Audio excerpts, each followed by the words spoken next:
آج آپ ہر چیز کو بچے سے جدا کر سکتے ہیں، موبائل نہیں کر سکتے، کیونکہ آپ کو اپنے بچے کو انجینئر بنانا ہے، ڈاکٹر بنانا ہے، فلاسفر بنانا ہے، سائنسداں بنانا ہے، کلرک بنانا ہے، ماسٹر بنانا ہے، بڑے سے بڑی ڈگری کا مالک بنانا ہے اور ڈگری ہولڈر بنانا ہے، اور ہر چیز کے اندر آج 6 سال کے بچے کے ہاتھ میں موبائل دے رہے ہیں ماں باپ، انڈرائیڈ موبائل، اور یہ کہہ رہے ہیں کہ زوم پر شکشا لے گا۔ کتنی دیر لے گا؟ 1 گھنٹہ 2 گھنٹہ، پھر اس کے بعد کیا کرے گا؟ پھر تو وہ ناٹک دیکھے گا، پھر اس کے ایمان کو خراب کیا جائے گا، پھر اس کے یقین کو ختم کیا جائے گا، پھر اس کے اعمال سے بیزار کیا جائے گا، پھر اس سے نبی سے رشتے کو توڑا جائے گا، پھر وہ اللہ کی محبت کو نکالا جائے گا، پھر سب کچھ ہوگا جس کا تصور میں اور آپ نہیں کر سکتے۔ اس کی مثال ہم آئے دن اپنی آنکھوں سے دیکھتے ہیں اور کانوں سے سنتے ہیں، لیکن لاچار اور بے بس ہیں، کیونکہ ہم اپنی صحبت میں کسی بھی طالب علم کو یا نوجوان کو گھنٹہ 2 گھنٹہ 10 گھنٹہ رکھ لیں گے،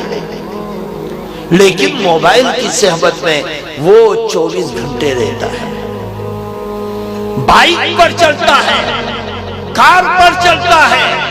باتھ روم میں جاتا ہے، واش روم میں جاتا ہے، بستر پر جاتا ہے، کرسی پر بیٹھتا ہے، اسکول میں جاتا ہے، جہاں جاتا ہے، ہر صورت میں اس کا ساتھ ایک اسکرین سے جڑتا ہے، جس اسکرین پر بولنے والا، بتلانے والا، جاننے والا، سمجھانے والا، مزاج بنانے والا، سدھارنے والا، دکھنے والا، ناٹک کرنے والا، بولنے والا، ہر شخص وہ آدمی ہے جس کے دین اور ایمان کا رشتہ دور دور تک ہے۔ لیکن کچھ نوجوان ہیں جو یہ کہتے ہیں کہ جی ہم دینداری کی شکشا لیتے ہیں، اس سے ہم تقریریں سنتے ہیں، ہم قرآن سنتے ہیں، ہم دینی پروگرام دیکھتے ہیں۔ میرے دوستوں بزرگوں، اس کے اندر ہمارے نوجوان جو دین سے محبت رکھنے والے ہیں، وہ دین میں آزاد روی کا شکار ہو جاتے ہیں، ان کا ذہن آزاد ہو جاتا ہے، اور وہ دین کے معاملے میں سرخ خیالی کے اندر مبتلا ہو جاتے ہیں۔ کیوں؟ اس لیے کہ ایک ہی اسکرین ہے، پگڑی باندھنے والا ایک مولوی آتا ہے، داڑھی رکھنے والا ایک مولوی آتا ہے،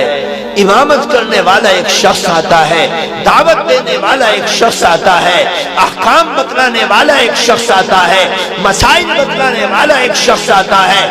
اسی طرح کا ایک عالم آ کر تقریر کرتا ہے کہ جب نماز پڑھو، نماز میں رفع یدین کرو اور ہاتھوں کو اٹھاؤ، جب رکوع میں جاؤ ہاتھوں کو اٹھاؤ، جب رکوع سے اٹھو ہاتھوں کو اٹھاؤ، جب سجدے میں جاؤ ہاتھوں کو اٹھاؤ، آمین زور سے کہو، اور قرآن کی تلاوت زور سے کرو، اور ہر رکعت میں سورہ فاتحہ پڑھو۔ اور اسی طرح کا ایک عالم دوسری اسکرین پر، فیس بک کی دوسری اسکرین پر آ کر بیان دیتا ہے کہ رفع یدین مت کرو، ہاتھوں کو مت اٹھاؤ، سورہ فاتحہ کو نہ پڑھو، تکبیر تحریمہ کے بعد یہ نہ پڑھو اور یہ نہ کرو اور یہ نہ کرو۔ اس طریقے سے اس دیندار نوجوان کے دل میں تذبذب پیدا کر دیتا ہے کہ عالم ایک کام کو کرنے کا حکم بھی دے رہا ہے اور دوسرا عالم اس کام کو نہ کرنے کا حکم دے رہا ہے، کرے تو کیا کرے؟